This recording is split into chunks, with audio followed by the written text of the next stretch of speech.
Oh shit, it was like -7 before we were live on the air. Hello, and we're Oh, back on another exciting episode of Starfleet Boy, where we have a casual and informal conversation about Star Trek: The Next Generation in our focus. And today we are talking about the penultimate episode of season 4. That means the one before the last. I love that word. It's like I like the other word. What is it called? Petrichor, which is the smell of dust when it's about to rain. oh, I Are didn't those know words that. related?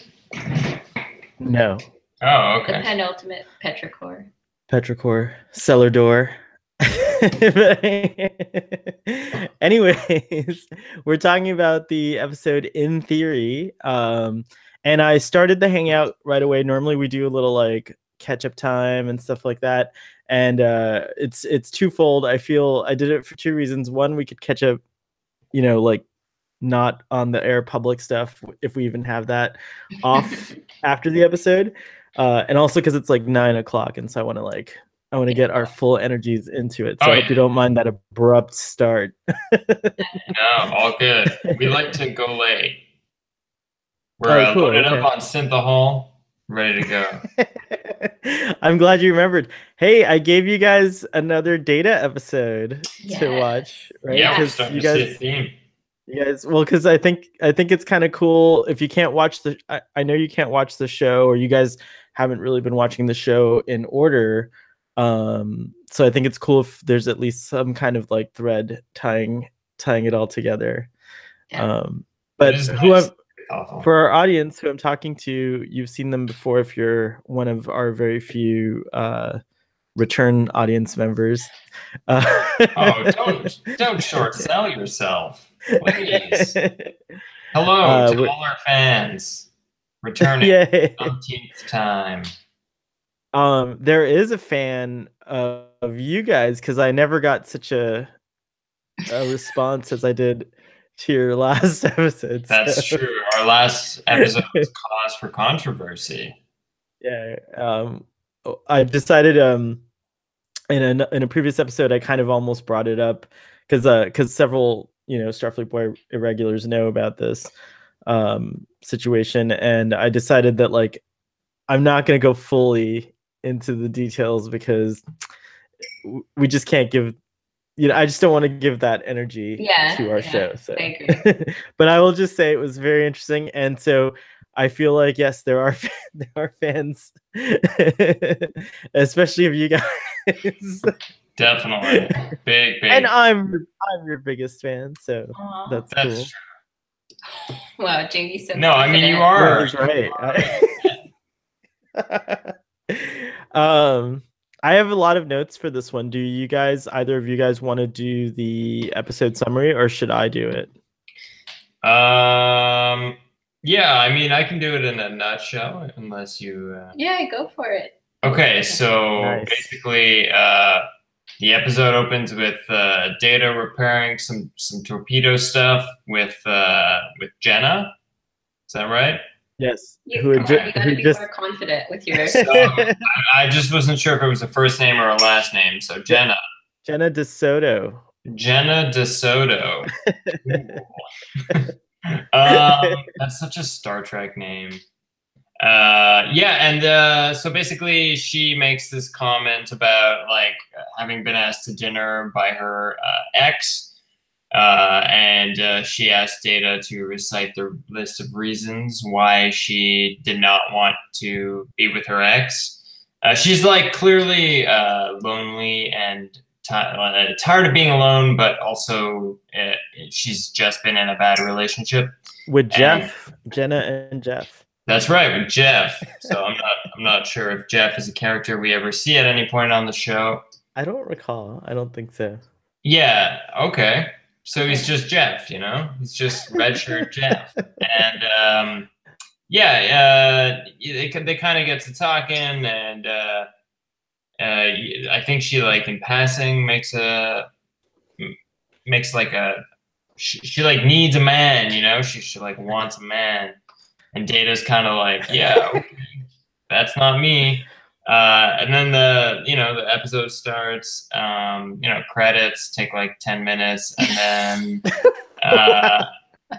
then we get to let's see. It opens with like a band recital, right?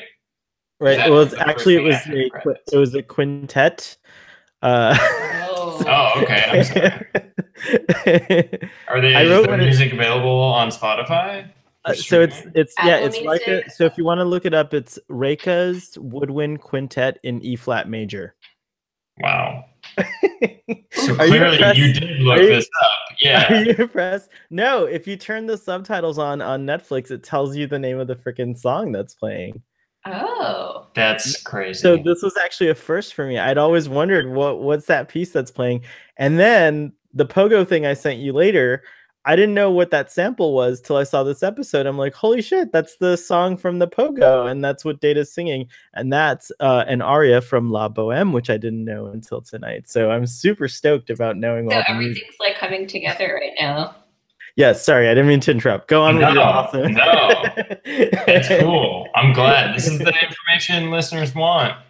So let's see. We have band recital, and then I'm not even sure what happens after. Basically, Data. Okay. Can I sure. cut in? So then there's like this other couple, and they end up going to like for drinks or something, and at some point Jenna like puts her arm around Data, and she's being very like chummy, what I would say, with him, and very like awkward. Yeah, well, he's kind of awkward, and then the funniest, I think, one of the highlights of this episode is when he winks. Yeah. So he does this thing. He says something, and they laugh, and he winks. And anyways, that was my little. Sorry. Yeah, no, he gives a really good wink. I took that note down. I was going to get to it later, but we'll get back to it. But basically, we can just get through the summary. You're doing a great job, by the way, both of you. I like that all three of us, I think, are doing a great job. Oh, yeah, great. Yeah, we definitely are. We're all carrying even portions of this. So Jenna and Data end up going on a date of sorts. Well, not before Data, of course, goes around like asking every single member on the ship about whether or not he should try to have a romantic relationship with Jenna. So they try, they go on a date, and it kind of works, and Jenna's into it. Then there's this whole other plot with Picard that starts about halfway through the episode, which is kind of weird. Like, I didn't even realize he was going to be in the episode. I knew there'd be a subplot. I just wasn't sure, like, where or how it would find itself into the episode. And by the end of the episode, kind of like why it was there. The black matter balls, that whole subplot. Okay, cool. Yeah. I have a lot of thoughts on this, but it would like totally interrupt and derail the summary, so I'm gonna try to remember to talk about it. Okay, cool. Yeah. I guess we'll get to it. Data's relationship with this Jenna starts to develop, and they have like a few dates, and Data even tries to like program a subroutine that like emulates a solicitous mate, I believe is the word wording that he used. Yeah. And there's like a scene where he's like dancing and like trying to seduce her, and having a drink with her and stuff. And things get a little weird. He's like, he clearly knows how to go through the motions based on whatever information is available to him, but he doesn't feel anything, and this becomes obvious to Jenna. And by the end of the episode, she actually breaks up with him, citing his lack of emotion as a reason for the breakup. And then something happens to Picard and the rest of them. Okay, so can I explain the subplot? So go for it. So the subplot is essentially there's like weird things that are kind of weird things that are displaced. Like anomalies. Like at one point, Data's cat's like out in the hallway, And then Picard comes into his office, and all the furniture has been kind of put on the floor.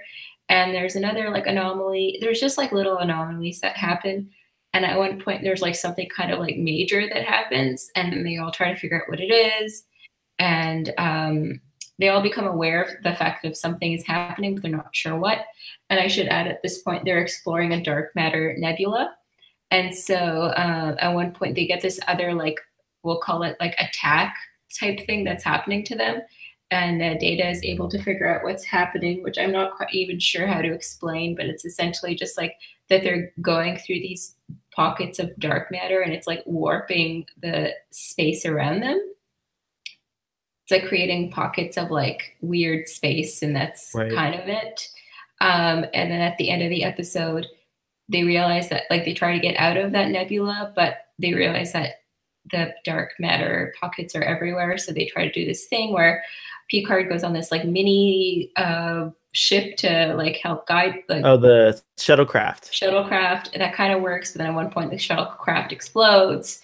So yeah. It's wait, and you didn't even mention the craziest shit where that woman gets stuck halfway in between the decks. Crazy. Like that's it was like so. It made me like go, oh shit, space is dangerous. At first, it's not all symposiums and quartets or quintets. It's also you know, it's the dark side. Right. Her facial expression, like, the CGI. I don't think she was CGI. I think she was actually like a dummy, or maybe it was just someone who could hold still really. Maybe. Really Yeah, that scene felt out of place. It was so shocking. It was. I remember, as I'll tell you, as a kid, it was like I was like, no. Yeah. Now it was like, okay, yeah, but it's still like, oh, I forgot. It's pretty shocking when they cut to. I think they need it to create a sense of like urgency about this issue, because otherwise it's just like, oh, the furniture got misplaced or like got moved around, but it's like someone actually died. Right. And I think you want a little horror in your sci-fi space dramas. I mean, totally. You balance out all that romance with a bit of a little action and horror. But then, so you're absolutely right though. They use the shuttle to guide their way out. They escape from the nebula, and then comes the breakup. Yeah, what a sad scene. Data just doesn't know what's happening to him. Mm-hmm. He's like, oh, Jenna comes in. She's like, we need to talk. And she's like repeating things, and Data's kind of like, oh, you're repeating things. That usually means you're like distracted. You're thinking about something else. And she, of course, is kind of like, look, we need to stop doing this. I just got out of a relationship with an emotionless man, and now I'm in a relationship with another emotionless person. And someone who's incapable of it. And human emotions. Yeah, and the acting is really interesting. You can see that Data's like blank in the moments where he should be feeling something. And he like literally has to ask Jenna, like, is this over? And she's like, yeah. And he's like, all right, I'll delete the subroutine. And it's like a really jarring moment, but it's great. I thought it was like really cool. Next time I break up with someone, I'm going to actually say, okay, thank you. I'm going to delete my subroutine now on you. No, it is like really, but it's a burn. It's cold. It's cold, but what's beautiful is that, I guess we could just start right with that scene, because it is the most powerful scene in the episode. But and great job, excellent summary. I think we did it. Like we rehearsed. But I think that it's such a powerful scene, and what's interesting is that depending on where you are in your life, you can read that ending in multiple ways.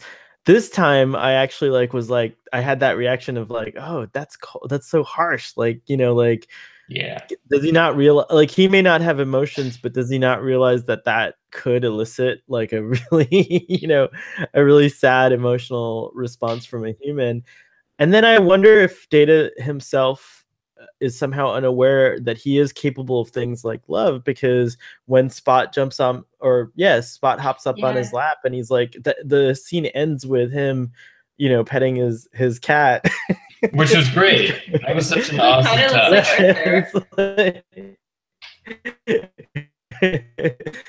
Obviously now I have a cat, so I was like, oh, it's very nice. And he's an orange tabby, so they're both orange cats. Yeah. But it was cool. I guess I have a question. You know, you mentioned the acting being superb, and like, you know, I think definitely like Brent Spiner, the actor who plays Data, pulls off the unemotional thing, but he adds like something special in his performance, which always makes you kind of wonder if there's something there that Data's just not realizing, and it pays off. If you guys don't mind me giving you spoilers. No, please. So, excuse me. Later, and I'll probably assign this episode to you. Data meets his maker, so to speak. Oh, actually, sorry. This already happened. Yeah, we watched this episode. Yeah, you did assign this episode to us. I did assign this episode to you. Sorry, I was like timey-wimey, wibbly-wobbly. And then he has one where he like makes it an offspring. No, well, that's So Lal has emotions, but there's an episode where Data remember he reunites with his father, Dr. Soon, and then he meets his evil twin brother who steals the emotion chip that was intended for Data. His brother Lore steals it, and now he's like, you know, insane or psychopathic or something like that. But later in Star Trek Generations, in the movie, Data does, with Geordi's help, reintegrate the emotion chip into his positronic brain, and it's like a kind of a neat thing, because in this episode, in the scene where he's tasting that drink for Guinan, and he just reacts like sort of with like, oh, this is comprised of this and that, you know, and then she's like, what does all that mean? Is it too sweet? Like, he doesn't like actually tell her how the drink feels. You that know? Scene with Whoopi was great. Yeah, that was a really great. She gave him such great advice. It's such a good scene. And then later in Star Trek Generation, she hands him a drink, and he, with his emotion chip, and he drinks it, and he's like, this is awful.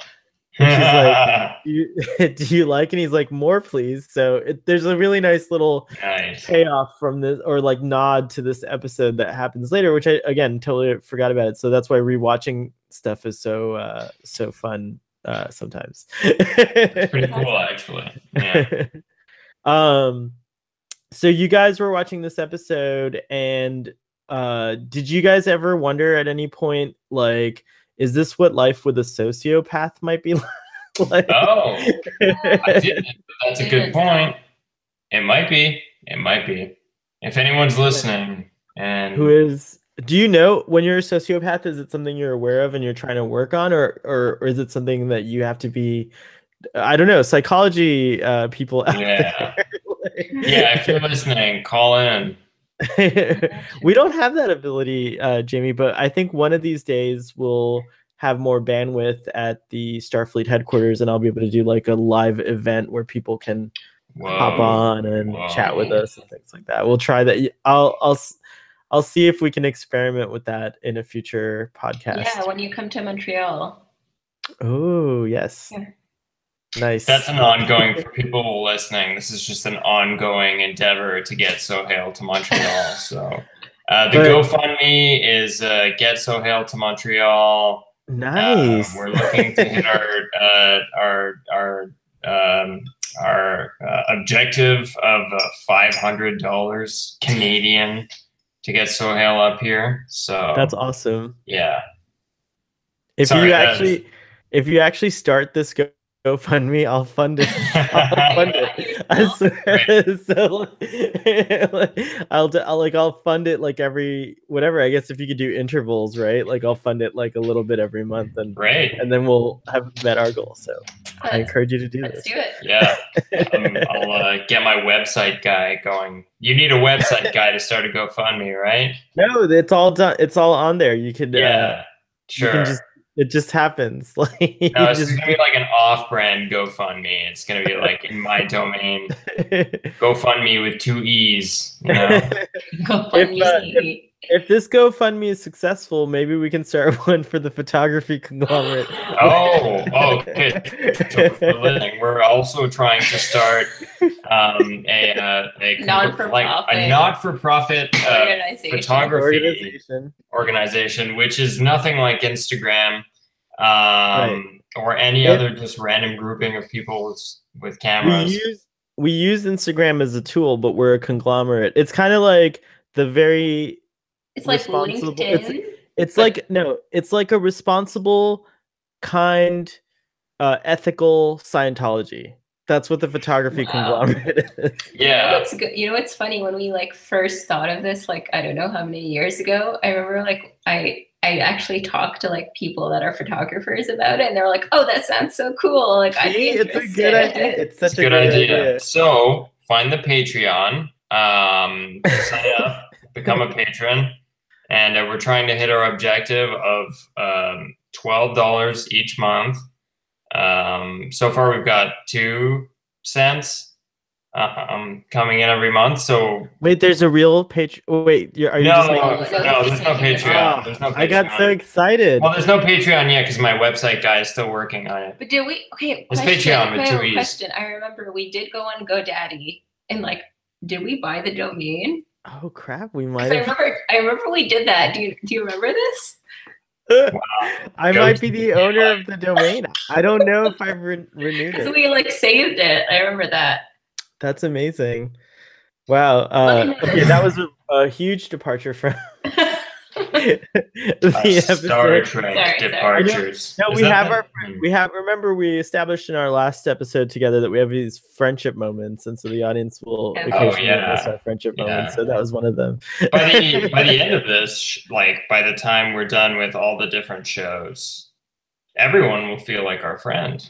Oh my gosh, that's such a beautiful thought, Jamie. Yes, thanks. Did you pull that from your programming on friendship? That's part of a subroutine that you wrote for me. Subroutine on long distance friendship. I thought that the episode had a lot of humorous moments, and then of course it got sad, and then it got dark. So it was like a roller coaster. Yeah, it was kind of a roller coaster of an episode, which I think lended to its realness, if you will. I feel like when I first saw this episode, I don't think I had any. I'm certain that I didn't really understand all the romantic stuff at all. I was just like kind of like really, and this is why I'm excited that you guys want to know about the dark matter balls. I was super interested in the science, though. That was like the thing. And I think that's maybe why, an answer to your question during the summary, this episode might be actually a pretty good episode, because Star Trek The Next Generation was written in such a way that it could appeal to a younger audience as well as an adult audience, right? Right. And so now that I am an adult audience member, I do find a lot of things. I find myself going, "Oh, that's really interesting," and I had no like clue about it when I didn't remember this aspect of an episode because I had no clue about it. So I am just as interested to talk about the romantic stuff. But at that time, at like age 11 or 12, I didn't really care like what Data was going through. And in fact, it may have influenced the way I acted later on in relationships. Oh no.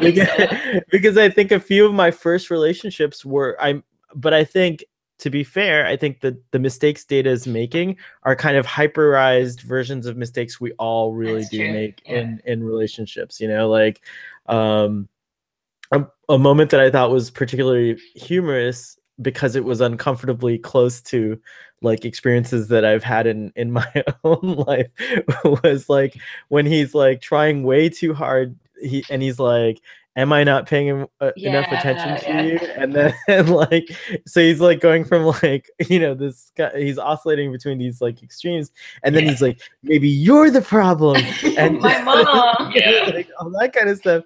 And I feel like, you know, like my youthful, passionate, whatever, you know, you want to say about your youthful relationships, but many of them were heated in that same manner, you know, where it's like, you're not my mom. Like, right. you know? Yeah, and I think there's a few things like I find also like trying not to be your true self in a relationship. Right, I feel like exactly. that like it's a thing where people just try to pretend to be someone else. And then another thing was like asking everyone's advice, because I feel like a lot of people do that. Which was quite funny. That was great humor too. And everyone, so Guinan gives the best advice before. She's like, there's really no advice one can give when someone's having their first romantic affair. That's what I think. She said something along those lines. That's true. But then Data's like not satisfied with that, and he asks Geordi, and his response is hilarious because he just keeps canceling out his argument by giving both sides. Right. You know? And then he's like, find someone who's better at giving advice. And it goes to the Counselor Troy scene, which is awesome because she kind of like hits home.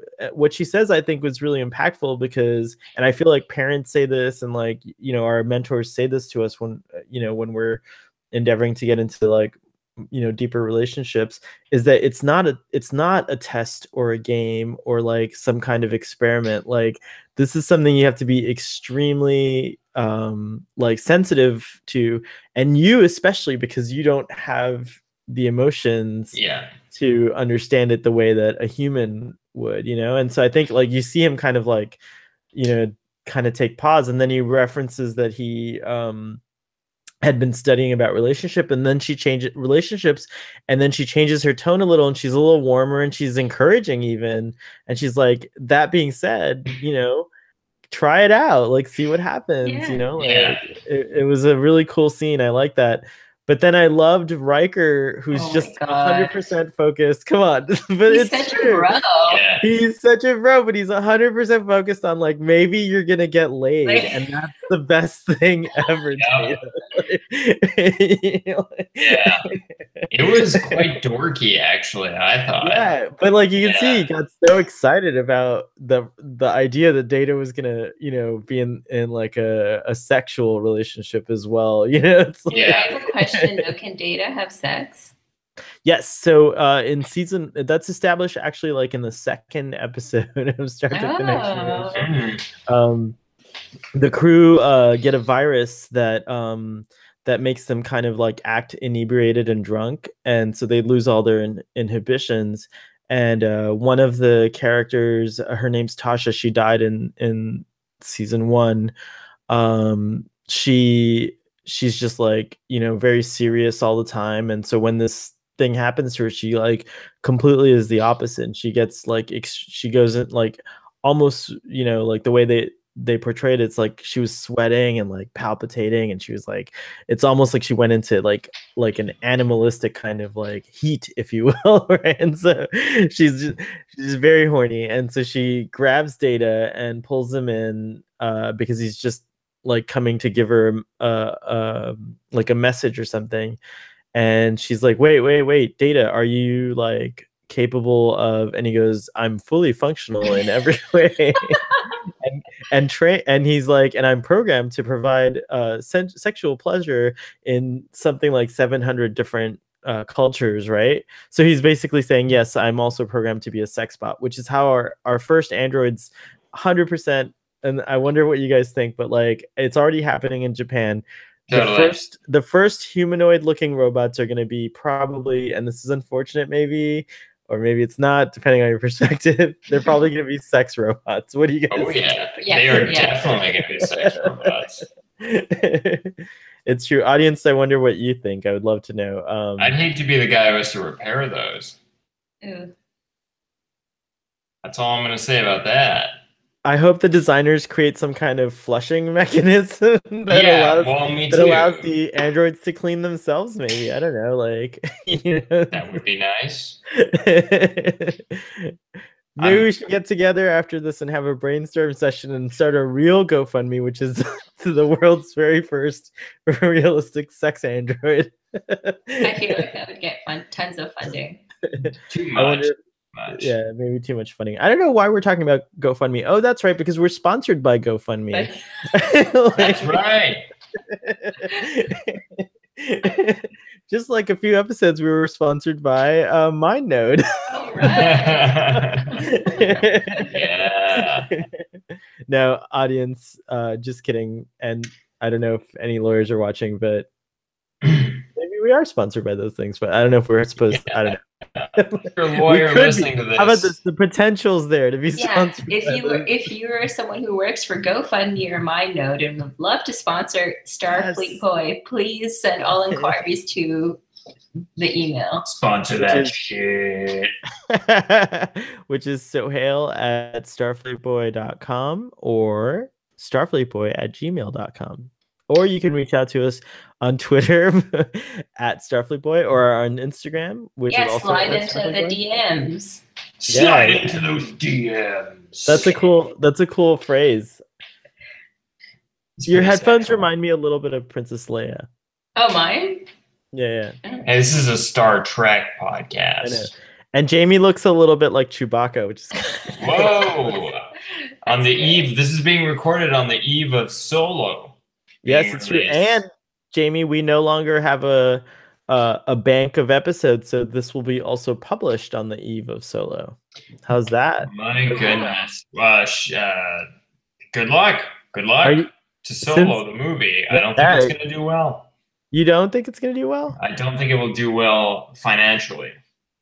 I think it's going to be phenomenal. I think it'll do well financially. So it's going to be awesome to have a follow-up discussion about it. And incidentally, I'm continuing my 40th birthday celebrations into this weekend. Here in the States, we have Memorial Day weekend coming up. It kind of starts unofficially on Friday, but I'm still working tomorrow. But then Saturday, Sunday, and Monday, we have Memorial Day weekend. And on Sunday, I'm going to go to Disney World to watch Solo there at Disney World. And then I'm going to go to Star Wars Galactic Nights, which is an awesome thing. And if by any weird chance we have a Starfleet Boy listener and you're there or you're going to Star Wars Galactic Nights, reach out to me, please, because I would love to meet up with you. So yeah, that's going to be on Sunday. And then I return home on Monday. And then I ship out again to Lake Tahoe to attend and photograph a dear friend's wedding. So that'll be cool. That's so cool. That's my plan. It's pretty sweet.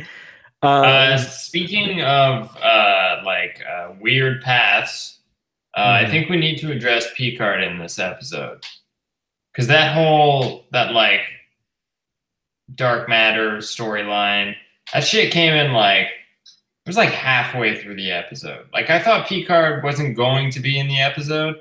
And then, he just halfway through the episode, they're like, what's happening on this ship?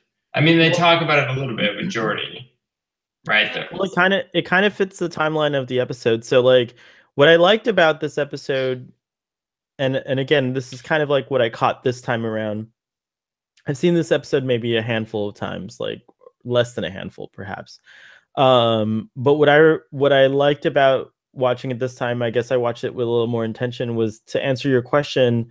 I think that the subplot was actually kind of woven in there, and maybe it wasn't successfully done, but in a kind of interesting way, because you start off with Data and Jenna in the torpedo room, and they're preparing this torpedo so that the crew can launch it into this nebula, light up the nebula so they can study, some aspect about it, because there's a lot of dark matter there, so their sensors are kind of not able to penetrate it, and find out what's going on in there.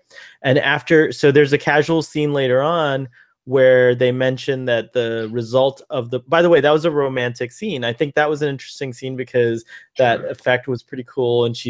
And like, it's the first time she's very vulnerable. She's talking to Data. He's charmed her. And then that happens. She's like, that's so beautiful. And then she kind of looks over at him. And I thought that was kind of cool. And as far as like showing where her head was at. Then you have the planet.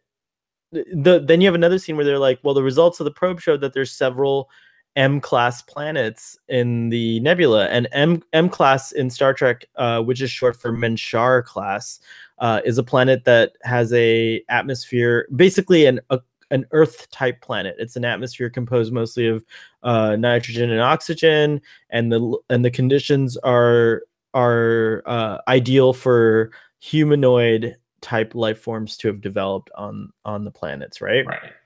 So that's when they hear that, when Data reports that information, in that scene, Picard says, oh, great. He kind of gets excited. And without doing the full investigation of the nebula, he's like, we can continue to like monitor the data from the torpedo probe or whatever.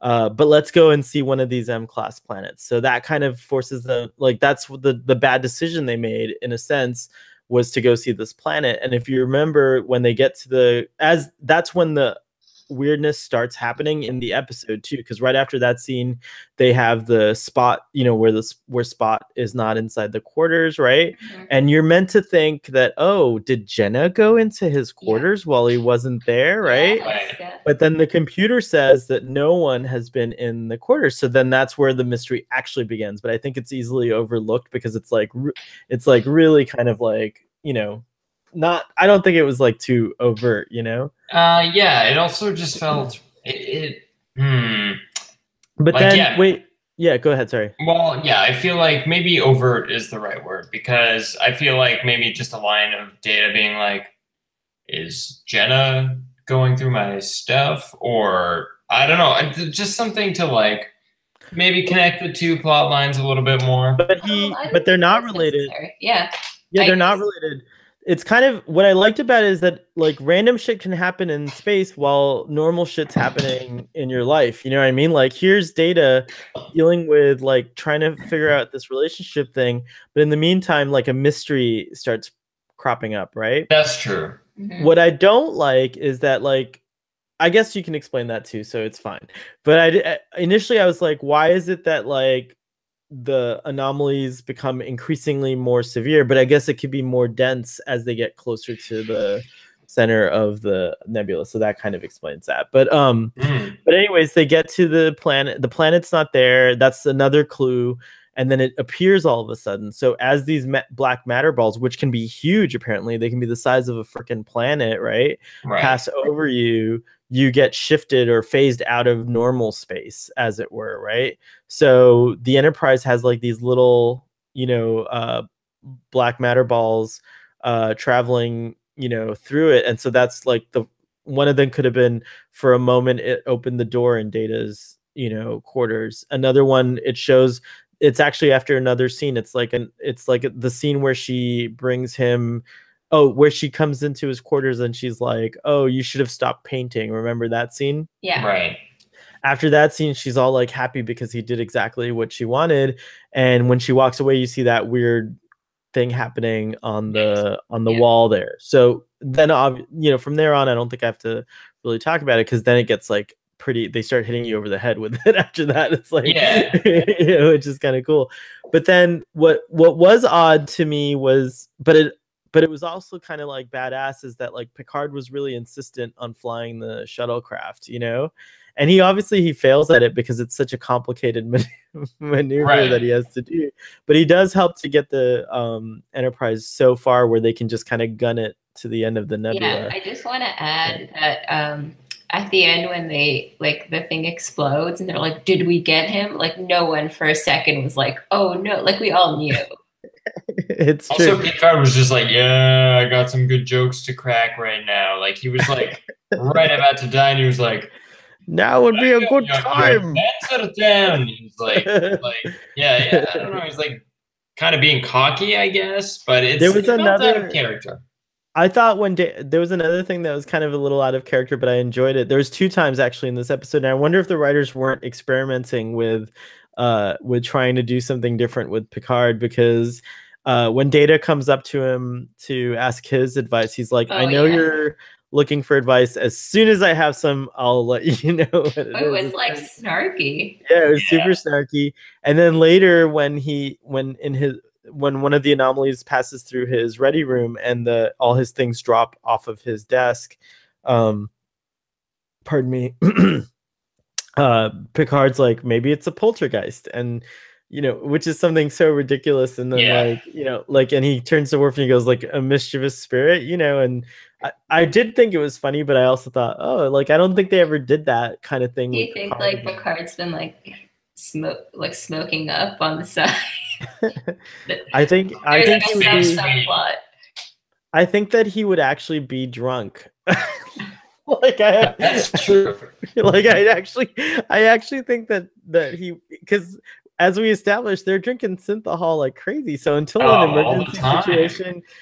an emergency situation comes up where they have to snap out of it, like when he was piloting the shuttle, he was totally fine. But like before that, he might have just been like casual and really drunk and like I'm starting to wonder if everyone except Data is not just drunk all the time off of synthahol on the ship. Yeah, there's a lot of drinking in Star Trek. I mean, there's a lot of drinking in adult life, so that's true. There is a lot of drinking in adult life. That's how it is. Cheers to that. Hey, there we go. The pathos, not quite satire. No, sadness. Just plain sadness. I wanted to know. I have here in my notes a question. Do you and Saima have anything that you might want to share that's a funny story about your relationship, and maybe some hardships that you might have had in the beginning, or struggles with misunderstandings?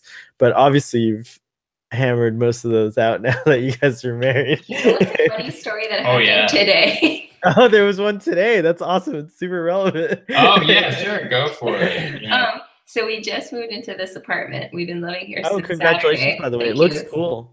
Hey, thanks. So yeah, we've been living here for less than a week. In our front door, we have two locks, like one on the top and one on the bottom.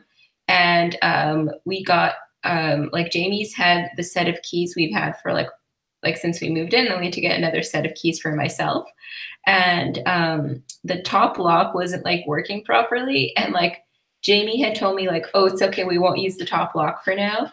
This is what I understood. And so, and all the keys that I got, all four, like they all look identical.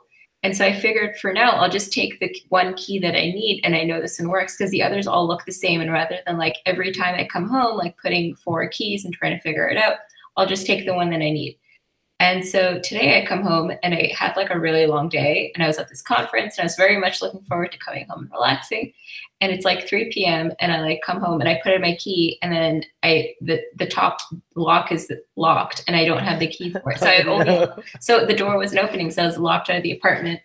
And I called Jamie and he's like, I thought you knew the lock was fixed. And I was like, no, I didn't. When did you tell me? And he's like, I thought you knew. I'm like, how would I know? So then I was like, and it was really hot outside today, actually. And I was like wearing a blazer because I was at a conference. I was really sweaty. Anyway, so then I was kind of hungry, and I had bought a mango, and I love mangoes. And I was like, I could eat this mango when I get home. And then I realized that like it'd probably be like 6 p.m. by the time Jamie gets home. And so I went to a park because I had nowhere else to go, and I ate the mango with my like hands. I felt so like gross. She like raw dogged the mango.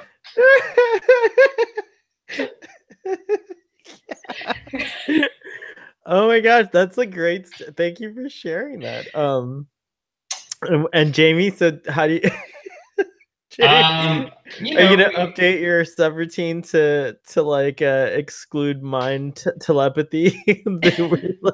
yeah, that's exactly what I'm gonna do. No longer will I assume that the things I've deduced about the front door have also been deduced by my partner. You know what? I actually find Data to be pretty relatable in that if you're emotionally awkward, Data is pretty much just a super heightened version of you, right? Um, yeah, he's Well, like, I mean, yeah, he's like a nerd kind of, right? yeah, exactly. He's like every Comic-Con convention attendee, like pre it being cool, like pre 2005 or whatever. But fortunately for you, Jamie, you actually do have human emotions, and I so do. Simon doesn't have to break up with you. It's true. Everyone in this virtual room has witnessed my human emotion on at least a few occasions. This is true. Yeah. How I about, I yeah, I know you're human because I witnessed your emotions in France. I know, yes. So, do you care to explain? I feel like that's a good Yeah. that's a good It's story a to parlay into this it's a discussion. good story because I want to say first of all that I was completely in the wrong. Oh wow, this is Like, the first time I've heard this. I don't know if I've ever admitted that to you, but I was definitely not. I won't. I'll let you take a little credit for wrongness if you want it. Like But an if you don't want 80-20 it, thing. No, I'll take the 20. yeah, you can take a 20. You can take 20. Okay, cool.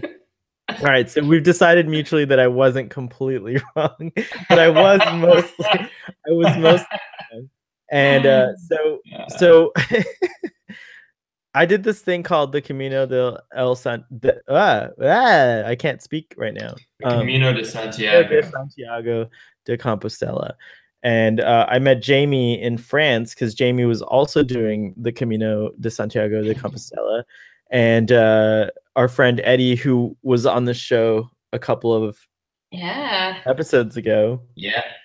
And Roxanne did it the year before. So there's a lot of us that walk this thing. And audience, if you want to know more about the Camino, you could write to any of us because as pilgrims, we're happy to talk about the experience.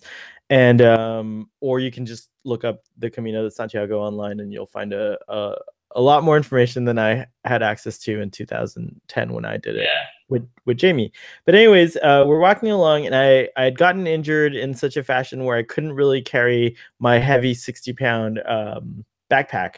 And so it became like a kind of a mission, and I had to like ship it ahead to the next stage. And there's a service for this. They have like everything set up, but the problem is that like the problem is that like my French, all I had learned at, like all stupid Americans that travel to France, is bonjour, pardon, est-ce qu'il y a une personne qui parle anglais, right?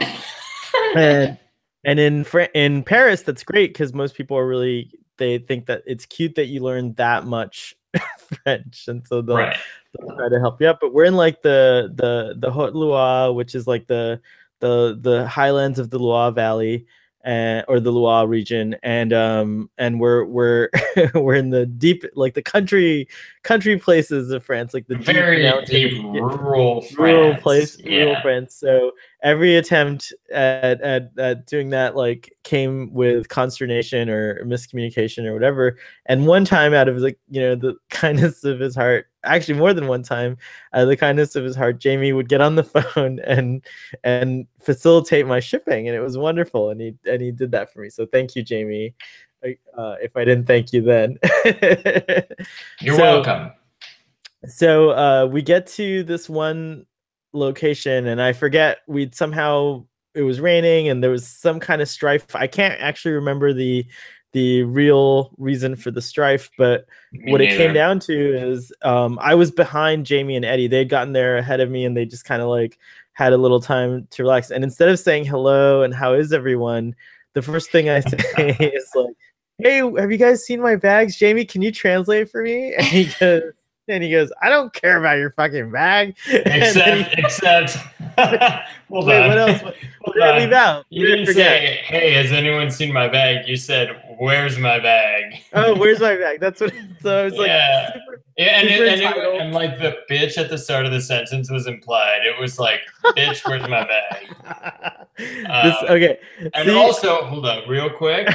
We had been rained on. We'd like thoroughly on our way there. Everyone was in a bad place. It was a bad mood day. Yeah. Okay. Thanks for reminding me about those things. See, I didn't remember.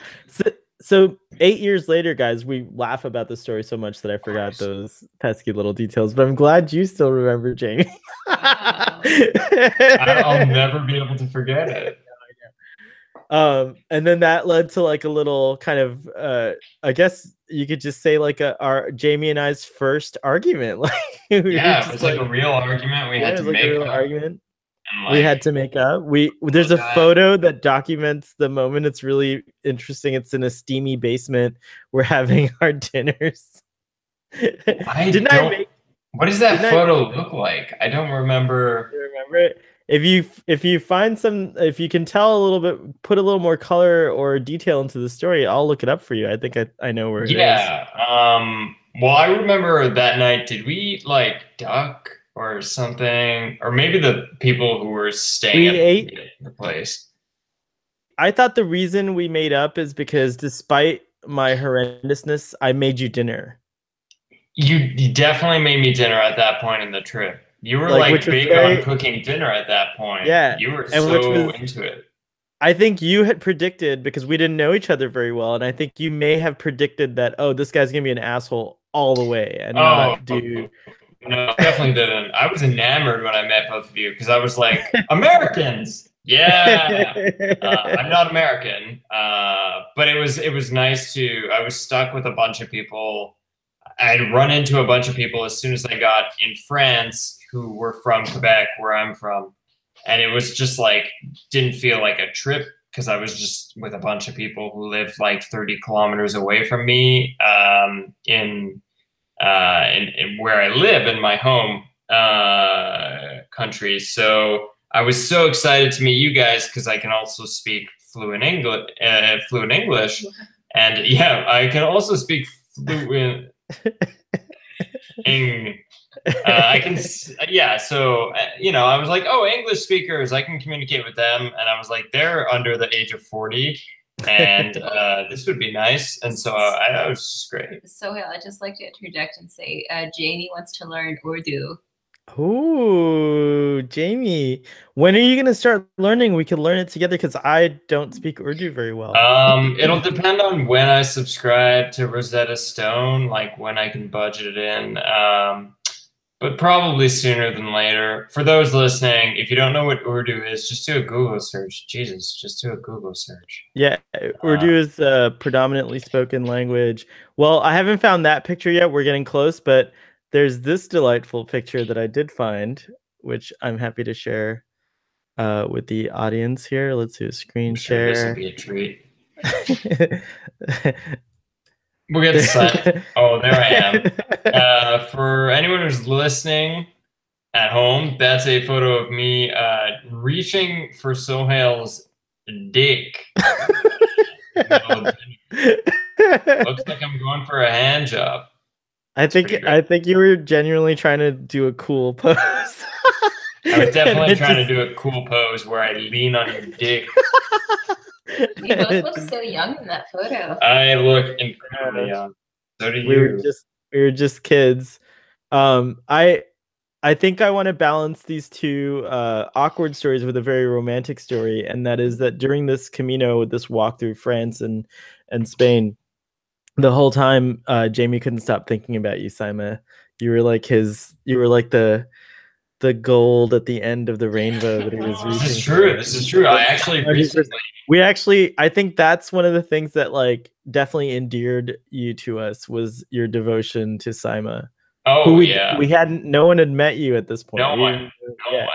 Crazy. What if like you found out like later on that like I never existed? I truly would be like Data. That's so dark. That's such a dark thing. Yeah, that's I mean, that could still be happening. Like, I could be still imagining you, and Sohail, like, I'm just projecting. You know what I mean? Like, or you've taken it further, and you hire this local actress every time we either like when you travel to Seattle, you're like, oh, I'm traveling to Seattle. Are you available this weekend? And then you're Let me squeeze it into my schedule. Yeah. And there's like a whiteboard somewhere with your whole story, so she doesn't forget like any of the details. Right. Yeah. You got to learn your character. Yeah, like on the flight over, I always have to like go over my lines and my backstory. Don't tell them the secret. Then you'd be creepy. That was another friendship moment brought to you by GoFundMe. I cannot find. What's that? Campaign, a friendship moment brought to you by GoFundMe. That's true. This is just a time killing story, but I recently like came home slightly tipsy on a night out and like just found a GoFundMe and donated to it at like really 4 nice. in the morning. That's a really cool thing. Is it something worth? Is it something worth others funding? Like, do you want to tell us about it? It was something that came up on my Twitter feed. It was about it was a campaign for a U.S. immigrant's sister in her home country of Kenya, I believe, to basically have her not enter a forced marriage, to basically smuggle her out of a very bad situation. Wow. Yeah. I forgot that I had actually donated to it because it was like 4 a.m. and I was tipsy. But then I saw it on my credit card statement like 2 days later. And I was just like, oh, like I'm a good person. Like, yeah, this is the right thing to do. It was a weird and moment. You're a good person when you're like kind of delving in and out of like consciousness. Yeah. It's like comforting to know. There's not a Mr. Hyde. There's a doctor. Right. You're only Dr. Jekyll. You're not Mr. Hyde. There you go. I don't know if the campaign was successful. I haven't heard anything since then. I hope it was. I've done that. I feel like really kind of ashamed now because I've done that kind of thing too. But I usually end up buying like, you know, a Star Trek model or like some kind of like, you know, like tickets. I remember last time when I was visiting you, you were like watching a video for, it might have been a GoFundMe for like a cat litter. Smart litter, and it came true. It's real. Oh, that's great. Did you get one? No, so as cool as Smart Litter is, I've learned that like if you are consistent with your cat's routine, that it's not likely that they'll have urinary problems. I think that Smart Litter is great for folks to kind of like that have never like cared for an animal before, or maybe don't have the time to examine their animals and like look at their behavior, because it's an instant indicator of health problems. But I chose, because it's synthetic, like I felt I think it's synthetic even though they're saying it's safe, but something changes the color of the litter so that right? So I decided, even though I did help and fund that project, I decided to stick with what Arthur, my cat, uses, is a grass based litter, and it's wonderful. It's very absorbent of his fluids and matter, waste matter, and there's hardly a smell, and he seems to like it. And fortunately, he's not a litter eater, but some cats actually eat their litter. So if he were to be a litter eater, this would be totally harmless to him. So that's another reason that I like it. Whoa, that's really cool. I wonder if Data's cat uses Smart Litter. Well, we learned in a previous episode, I bet he does have a litter box, but what's neat about the future in Star Trek is we learned in a previous episode that the ship actually kind of somehow cleans up after you. Oh, so there's just like an exhaust port somewhere on the ship that's like dumping a bunch of Well, I think it's a little strange, and we get a little bit more color in this episode. Way to bring it back to this episode. In the scene where Miles O'Brien and Keiko, his wife, that's the couple that are with them, in that scene after the the concert where she starts like hugging him or whatever.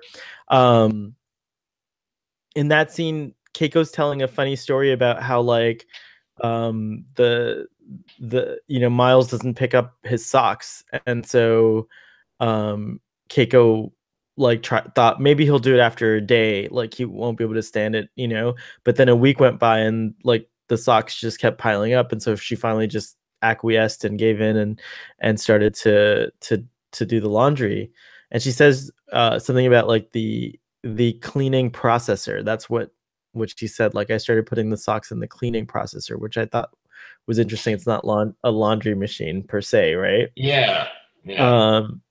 But in that scene we learned that like, so I guess you do have to do clean, like tell the Enterprise or put it into clothes and things like that. But I think like poop and pee, like the Enterprise just beams it off of the floor and transports it into like a waste reclamation area of the ship or something like that. Because so, like, you could poop and pee anywhere. You could be a total, you drop food on the floor, like there's not really you get the problem, drunk like they all do and throw up. And spill wine everywhere. Wait, so you mean like when they're on the holodeck and like they're in the middle of everything, like Picard's just like taking a leak? He's like, steer the ship this way. Also, can someone beam my turd out of my pants into it's automatic. It's 100% automatic. So that like is insane. It's why is there not a whole episode about like people having so much defecation? I'm just saying, this is like a very like, because like it still has to like, it doesn't get transported right from your butt to it has to come out, sit in your clothes, and then I don't think it sits in their clothes. I think they probably so go I think in a toilet. here's how the Enterprise is designed for this function, right? So once they build the ship, the moment they're finished with construction, the Enterprise takes like a snapshot of all the surfaces, and it's like, okay, this is a pristine ship, right? And so it's like, okay, well, you don't want it to beam away a cup or a decorative item, like something that's out of the pristine state. So you program and say, like, only look for these materials, like dirt. Or it's like recognize the signature of the chemical signature. Yeah, or even a little bit more complex than that, because if it was just like, let's say it could only sense like chemicals and like, particles or whatever, they wouldn't be able to really distinguish between too many things. But you're right, maybe compounds and things like that. But whatever the programming is, it knows the difference between like, a sock on the floor and like mud or, or poop or pee or mud whatever. in your pants. But I don't know if it would beam it out of your pants. I think it has to actually fall out of your pants and like onto the ground. That's what I'm saying. I'm saying, why is there never a scene where they're like in the middle of it and you just Picard like shaking his leg a little bit to like get that down there? You know what I mean? Like, because it's just gross. It would be like a real horrors of war type thing, like you said, you gotta have some horror in your sci-fi. It's true. I agree with you.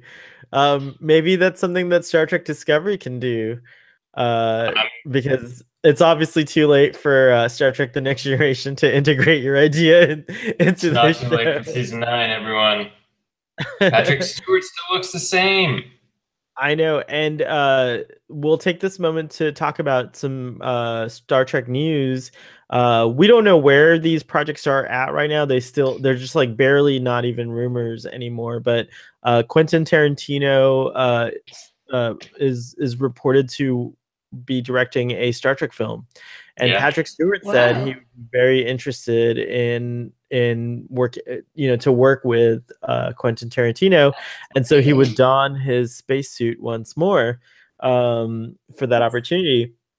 And a personal mission on Starfleet Boy is, I think that Star Trek: The Next Generation's the last movie that they did, it wasn't meant to be like a finale, like it wasn't meant to like be their greatest adventure, if you will, because I think they genuinely thought they were going to make more, maybe 1 or 2 more films, right?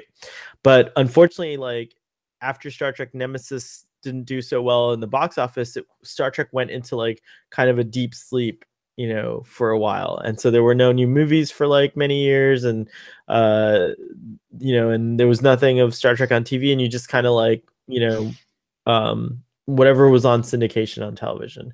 And then the 2009 Star Trek movie by J.J. Abrams came on, and it was about the original series crew, and had this like really clever way of going all the way back in time to like, you know, when they were young and stuff like that. And it was a huge hit. But that kind of like was like, okay, that's great, but we're still not going to make a Star Trek The Next Generation movie, because now this is so successful, our focus is going to be on this new Star Trek, right? So I have been, it's a personal mission for me, because personally I've been like, just there's such great actors. Like if you watch the show, you know, like how good their chemistry is, like, and I'm a believer that like when an actor has like portrayed a part for so long, it becomes that person's, like, in a way that character belongs to that actor, right? Sure. So just on a personal level, I would like to have that crew reunited for just one epic send-off movie. Like, I know it's not like fiscally responsible, or like, you know, necessarily going to be the most like, you know, it might not generate the most, you know, money in the box office. It might be a risky bet, but like it's such a nice gift to both fans of this program and these characters, as well as to these wonderful performers who have put part of their lives and their souls into these characters. So I'm hoping that the Quentin Tarantino project and Patrick Stewart's clout and his desire to work with Quentin Tarantino turn into a Quentin Tarantino Star Trek The Next Generation movie, which would be, I imagine, insane. And so that's yeah, I know. I that's have to my admit, pitch. I'm surprised haven't brought this up with you in previous episodes, but I'm very excited to see what happens with that development. He's also writing it, if I'm not mistaken. Oh my gosh, I mean, even better. I actually appreciate Quentin Tarantino as an auteur. Like, I really think his films, while they are indeed sensational and you know, perhaps even, you know, it would be fair to call them gratuitous, there's so much depth and meaning and heart, and like sometimes even like, you know, just like such great, like the writing's great, like the directing's great, like everything. I appreciate his work a lot.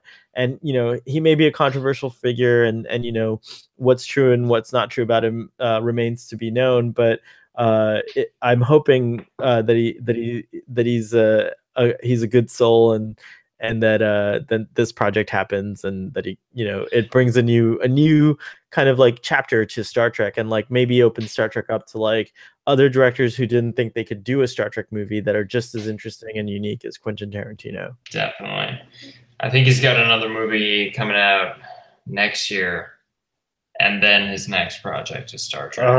Oh gosh, there's times, audience. Yeah. That's the real. Okay, so that's the real. Like, I don't know if it needs to be a GoFundMe, but like the campaign I think I need to boost up is this, like, get Quentin Tarantino to do a Next Generation movie. I think that's the campaign. That would be fundamentally crazy. What if he did like almost like a Pulp Fiction style, like non-linear narrative, and it jumped from series to series?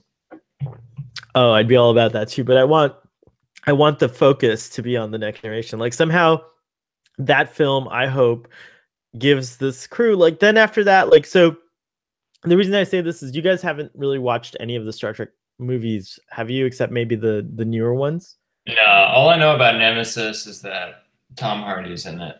Yes, that's right. Yeah, actually, and that's great. He plays like someone vaguely related to Picard, or a clone or something. Yeah. It's like basically a clone of Captain Picard. Well, if you watch the original cast, like the, you know, Captain Kirk and everything, if you watch their movies, there's kind of like a tie-in in every film. Like, there's a progression, if you will, of basically the characters, but also Star Trek 2, 3, and 4 are story related as well. Right. Star Trek 5 is kind of an anomaly, and then Star Trek 6 just kind of like, it's just a great adventure. Like, it's just that, like, sometimes it's a little over the top, but like mainly it was made to give that crew a send-off. Like, just, and even at the end of the film, they all sign, like, their signatures like flash up on the screen, right? And it felt really appropriate because like at that time when Star Trek 6 came out, like Star Trek was like in its renaissance, if you will, you know, like Next Generation was extremely popular.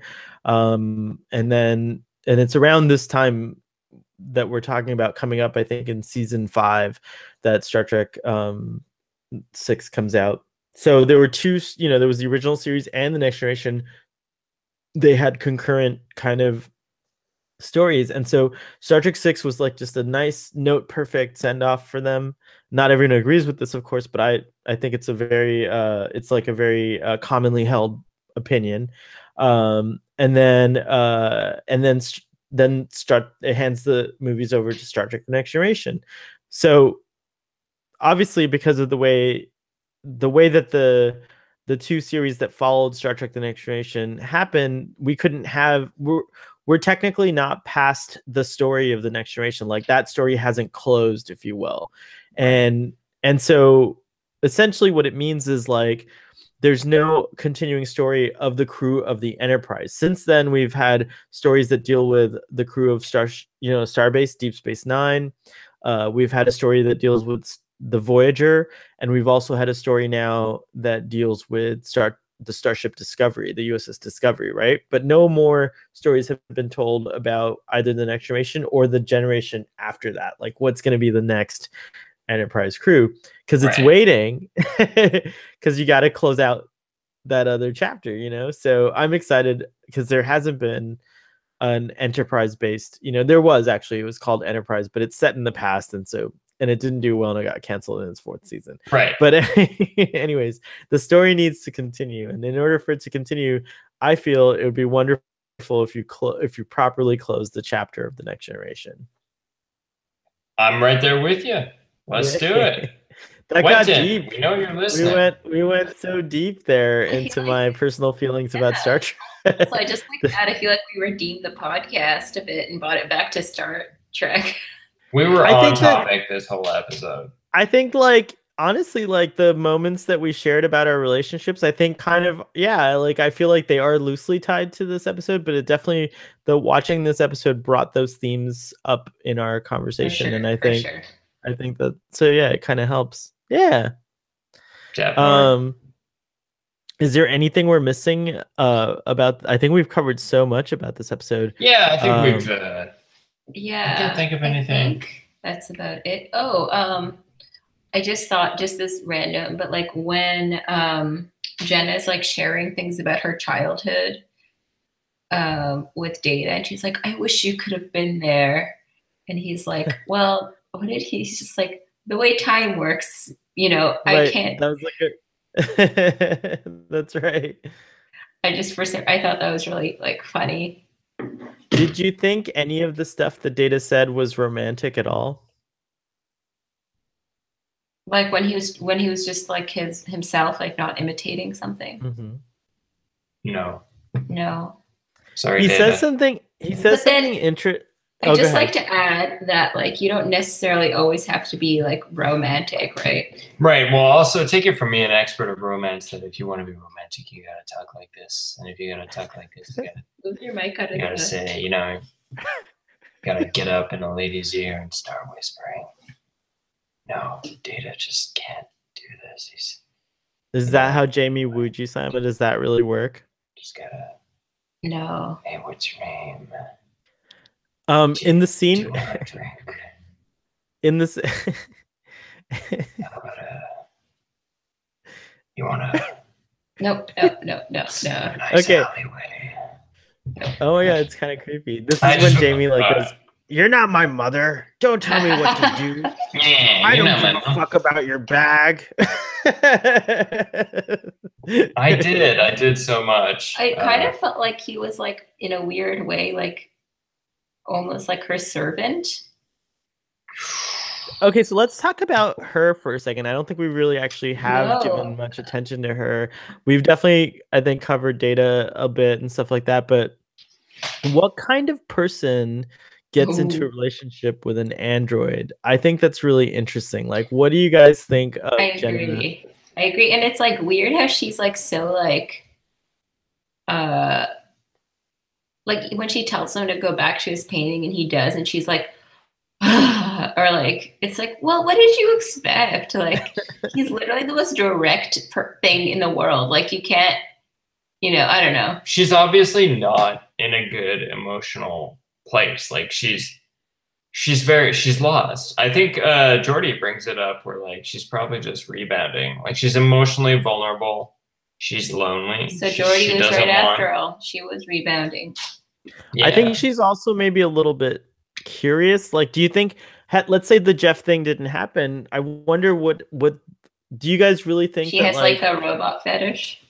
Well, I mean, like, we can call it fetish, but maybe a robot interest. Now, like, I mean, okay, so humans have a tendency to anthropomorphize, all the time. Like, I feel like I do it with my car, or like a beloved object, right? Like an object that you love, or like somehow, like cherish. We tend to like give it life in a sense. And so, like, do you think that it's possible that let's rule the Jeff, her being fucked up from Jeff, like, let's take that off the table for a second. Also, do you think she might have? I also would love to see who Jeff is, as a side note. Yeah, I don't know. Like, we'll go on to there's like a cool website called Memory Alpha that has a lot of factoids. So maybe there'll be a mention of Jeff. We'll read off of there. In fact, if one of you guys want to pull it up, you can just type like Google search TNG in theory Memory Alpha, and it should come up, and then you can like kind of peruse the facts there. But yeah, what do you guys think of that though? Like, do you think that, like, is that something that, okay, Blade Runner, right? Like, the robot in Blade Runner, K, is kind of like Data. That's true. In a sense, and then that's a little bit, more, and I'm talking about Blade Runner 2049, but even let's just talk about the original Blade Runner. Rachel is kind of like Data as well. And Deckard kind of like totally falls for her, and and then that film gets even crazier because, like, it makes you wonder, well, what makes you an android or a synthetic versus, like, what is unreal about a synthetic being as opposed to as opposed to a biologically created being, right? Yeah, I mean, I think Data. So Data's his programming's really good. Like, of course he has flaws, but like for the most part, what I notice is that like he emulates human behavior really well, So I think it could be easy. You could get curious. Like, it might even be easy to forget that he's not capable of emotion, the things we need in a relationship. So just some fun facts. This is the first episode to be directed by Patrick Stewart. I did not know that. Maybe that's why he made these weird character choices. That is definitely why he's not in the first little bit of the episode. There you go. That's a great explanation. And Jamie, that also might explain some of the experiments with the character. Yeah, you're right. Those might have been Patrick Stewart's own improvisations or whatever. Definitely improvisations. I wanted to mention one thing. When Jenna first kisses Data, she like kisses him on the cheek and then goes back in for a kiss on the lips and leaves the room. And she's kind of like, "I'll see you later" type thing, And immediately after that, they just have a shot. It's like a shot of Data going like, it's like, it's not acted so obviously, but he like, but you think he had a response? He looks down and then looks back up, and it's very clearly meant to say he has a robot erection, and it's like his first time, and he's not sure what's going on. I totally missed that. That's funny. Do you guys I gotta notice. Facts? Yeah, we do. That's really. I think the facts are great because they fill in the. So this is the last episode as Data's cat Spot as a Somali cat. After this episode, the cat was replaced by an orange, short-haired tabby. Which is what Arthur is. Yeah. Also, the nebula appears to be a recolored version of the Matura Nebula from Star Trek II, the Star Trek Rathacon. 2. Yep. And it's the Mutara Nebula. Mutara, sorry. And this is the only episode with scenes inside one of the torpedo bays of the Enterprise D. This is true. Oh. So yeah, and apparently in those when this series came out on DVD and special features, Patrick Stewart says this is his favorite episode of the series. This is his favorite episode? Probably because he directed it. Cocky. Yeah. Very cocky. I don't know that that's true, because I almost think that his I've heard him say his favorite episode is called The Inner Light, which I hope you guys can experience. It's a really good episode. Yeah, I have heard of it. We were at a talk with Patrick Stewart a few years ago. I think he did mention that The Inner Light was his favorite episode. So maybe he said this in a DVD thing later, just be like, hey, I directed this. I wonder if we need to flag that on Memory Alpha as a correction. I wonder. That's an interesting thing. Here's one of my favorite quotes from the episode is Worf with Klingons do not pursue relationships. They conquer that which they desire. Yes, Worf says a lot of weird shit like that. He's also said that a human could not survive Klingon lovemaking. Yeah. Well, right. Yeah. And we all remember that. Oh yeah, with the hands and the blood. Oh yeah. Man. Yeah, so intense. Yeah. Super gnarly stuff. But I like that in his scene he's very protective of DeSoto, of Jenna. I thought about one of the things that I thought about and I wrote down in my notes is that I wondered if characters like Data, and especially the character of Data, because Data is really well fleshed out over the 7 seasons of TNG.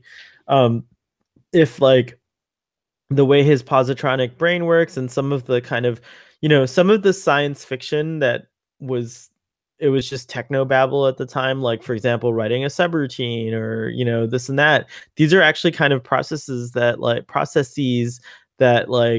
AI designers are looking at, because the human brain works much in the same way. Like if you were to pretend that your brain is a computer, we actually do create subroutines to deal with different situations and, and things like that. So I thought that was interesting, watching it now to be like, oh, the general populace is so much more educated with how programming works and how and we're all kind of we're all kind of seeing artificial intelligence developing, right now, the smartest computer, which is probably Watson or some equivalent, has the cognitive abilities of it is fascinating to watch these things develop, but then to have almost kind of I think characters like Data portray a kind of goalpost for designers to reach. They're like, oh, when I get my AI to act like Data, I know I'll be as successful as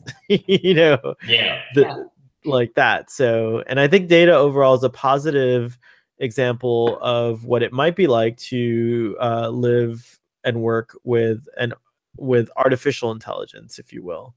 Yeah, definitely. Also, just as a side note, Jeff's character, his full name is Jeff Artin, and he was only mentioned in dialogue.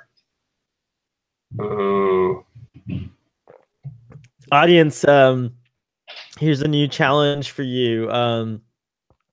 Let's do an imaginary. Well, let's do it first with our crew here, and then this can extend to the audience. But imaginary casting of Jeff.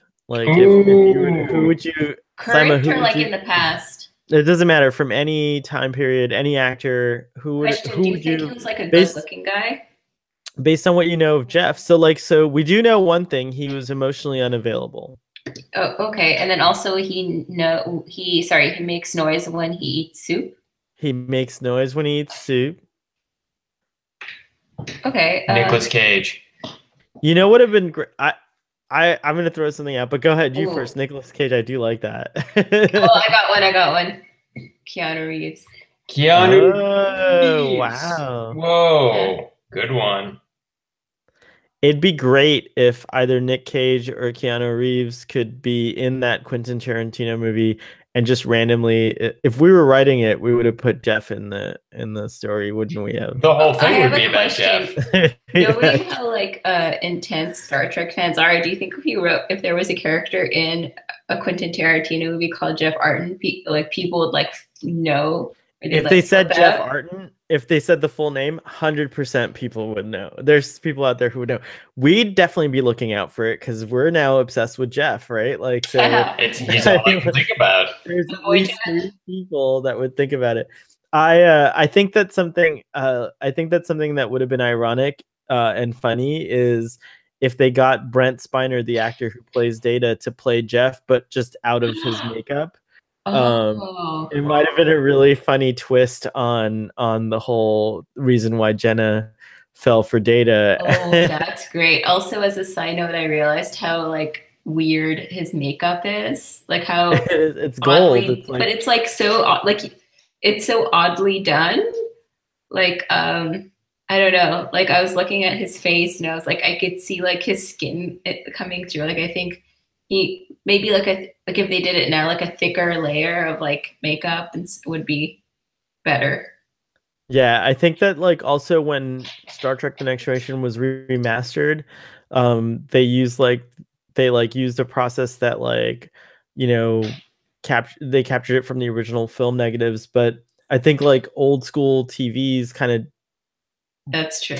made it look better than it actually Yeah. you know, like, so like I remember that being an issue when HD television started being a thing. Like people were saying, oh wow, like we have to really like redo the makeup because what stood the test of television before, it doesn't stand the test anymore. So some nasty looking stuff out there. Great observation.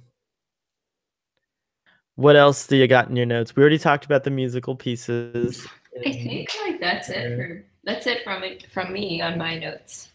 This was a really fun conversation, and now it's come to the time where we rate the episode. Oh, would you guys like down, me? Right?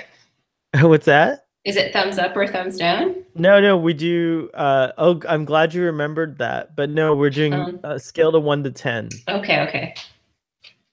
I'll give this a 7. Nice. Yeah. I'd say 7 as well. I think 7 is a perfectly fine score. I really liked all the Data stuff. I just thought that other storyline didn't really need to be in this episode. I'm gonna throw a little bit of a higher rating out. I'm gonna give it an 8.5, and only because of this discussion. I think I would have been probably a 7.5 or maybe just an 8 before. I think, yeah, when I started the conversation, in my head I had like around an 8 actually.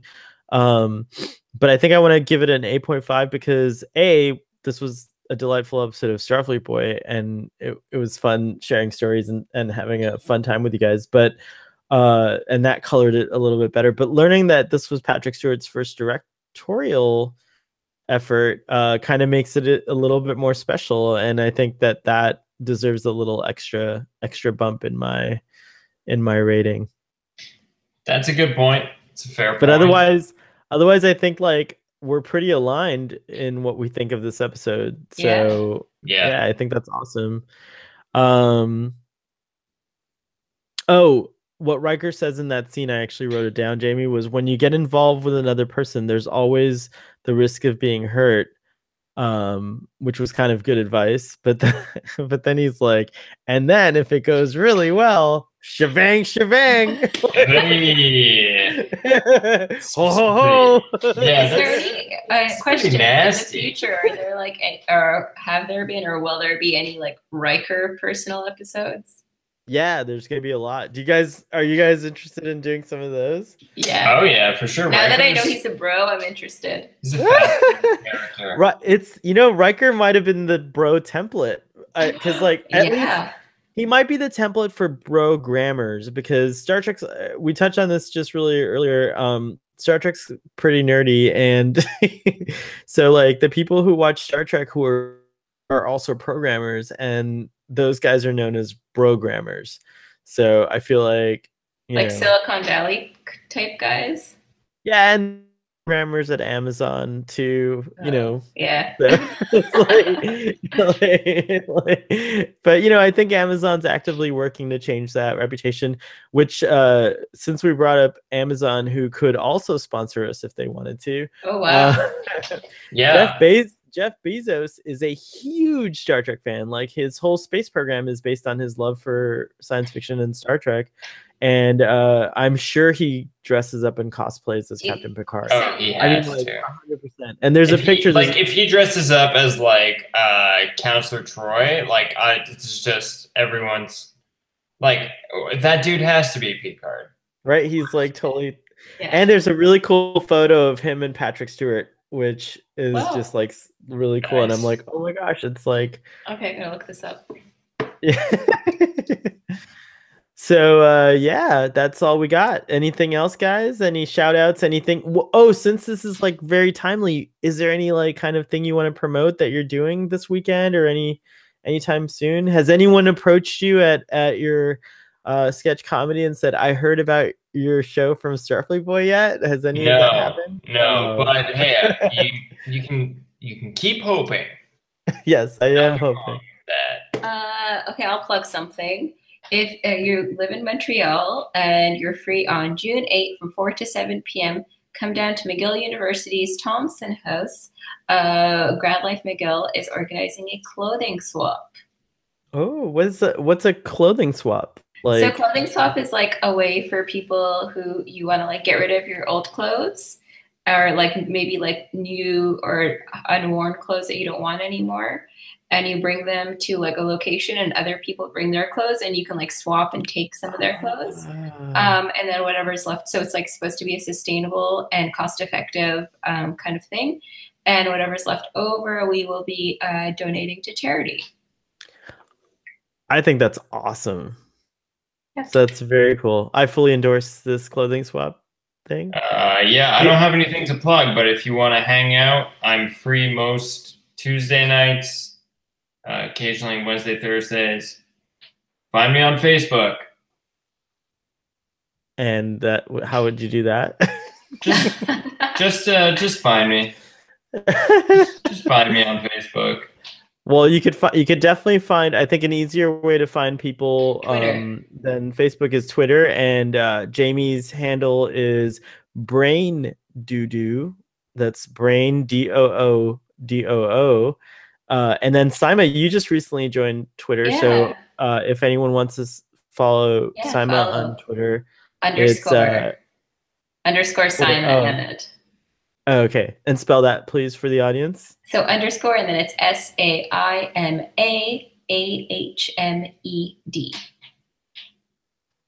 And I'm Brain Doodoo. BRAINDOODOO. And I'm Starfleet Boy, and that's all, folks. We'll see you next time. Live long and prosper. Prosper, baby.